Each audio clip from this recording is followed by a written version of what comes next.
حياكم الله اخوتي، الله يسعد اوقاتكم. هذا الفيديو رح احكي فيه بكذا نقطة، رح يكون طويل شوي، ولو سمحتوا نسمع الفيديو للاخير ونفهم الكلام اللي عم ينحكى بالشكل الصحيح.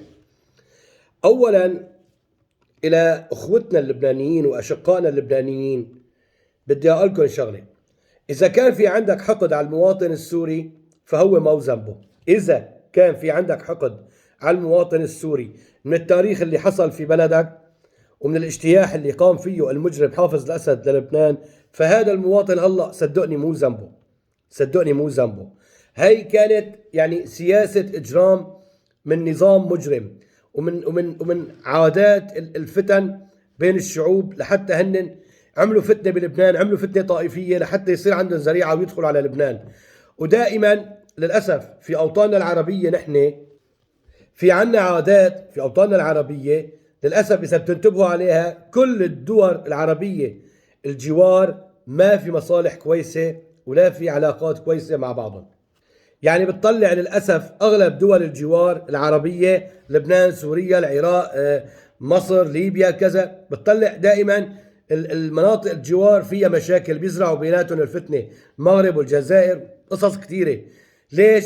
ما بدهم هي الدول العربية، هدول الحكومات انا ما بآمن بنظريه المؤامره. هي نظريه المؤامره، هي كلاش وصرماي عتيقه حيطي لك اياها في راسك، انا ما بآمن فيها. هن عم بيتآمروا علينا، نحن متآمرين على انفسنا اصلا، ماشي؟ قولا واحدا. فهن دائما بيحاولوا يعملوا تفرقه بين الشعوب، مشان في يوم من الايام اذا هي الشعوب انقلبت عليهم ما يكون حدا له ملجأ لحدا، فيكون مثل عباره عن سجن كبير يتسكر عليك وإلى ابعاد ثانيه. فانا بدي ارجع للموضوع نفسه مشان ما تطول السيره. يا اخي، يا صديقي اللبناني، يا اخي بالانسانيه، ايش بدك تعتبرها؟ حقدك على المواطن السوري، حقدك على السوريين، هدول الناس لاجئين، هربوا من حرب، هربوا من ظلم، هربوا من مجاعه، هربوا لجأوا اليكم انتم كانسانيين، بغض النظر عن كل شيء. طيب، الموضوع اللي عم يحصل بلبنان، وكنت الحكي عليه، القصه اللي حصلت حكينا فيها، ما في داعي نحكي فيها نحن مرة ثانية. خلاص انه الموضوع لازم ينحل تحت نطاق القانون، هذا اذا كان في قانون اصلا. اليوم انا ماني طالع ابرر السرقة ولا ادافع عن حدا سرق. كل انسان اخطأ بهالحياة بياخذ جزاءه، مني وجر، اذا انا اخطأت باخذ جزائي. بس للأسف اليوم هدول الناس المقهورين، هدول الناس المضطهدين، هدول الناس اللي عم بنحطوا بمواقف لا تحمد عقباها، هن ضحايا لهي الأنظمة الدكتاتورية، الأنظمة القمعية. هي اللي أفقرت الشعوب وأذلت الشعوب وأهانتهم وأجبرتهم أنه يعملوا أشياء خارجة عن المألوف، وخارجة عن نطاق الأدب، وخارجة عن نطاق الإنسانية. قبل ما تحاسبوا هدول، وقبل ما تحاسبوا الحرامي الصغير، روح حاسب الحرامي الكبير، لأنه هو أفقر هي الشعوب، وهو ذلة، وهو بحاجة يتصرف هذا التصرف. يعني لا تكونوا مثل ما بيقول المثل: أبوي ما بحسن غير على أمي. ماشي؟ الحق حق، الحق حق. أنا ما عم بقول إنه إذا واحد سرق ما نقتص منه، لا، نقتص منه، بس قبل ما نحاسب الحرامي الصغير نحاسب الحرامي الكبير، يلي أفقر هذا المجتمع، يلي كان له دور بذل هذا المجتمع، بتهجير هذا المجتمع، قتل، اعتقال، تهجير، أبشع أساليب التعامل في الوطن العربي، أبشع أساليب التعامل. شيء غريب اللي عم يحصل، شيء غريب. لسه في سوريا بتجيك قصص لسه شيء ببكي الحجر. بس ايش واحد بده يحكي؟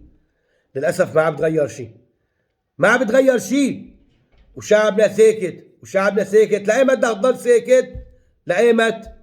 لأيمت؟ خلصنا من هذا الموضوع. موضوع تاني: كل واحد بيطلع بيحكي على السوريين، انت ايش مستفيد؟ بس بدي افهم انت ايش عم تستفيد؟ وخاصة السوريين. اخي غريب، قلنا معلش، يعني انه مو سوري ما في مشكلة، التقى منزعج من موقف، طلع فشقهر وحكى.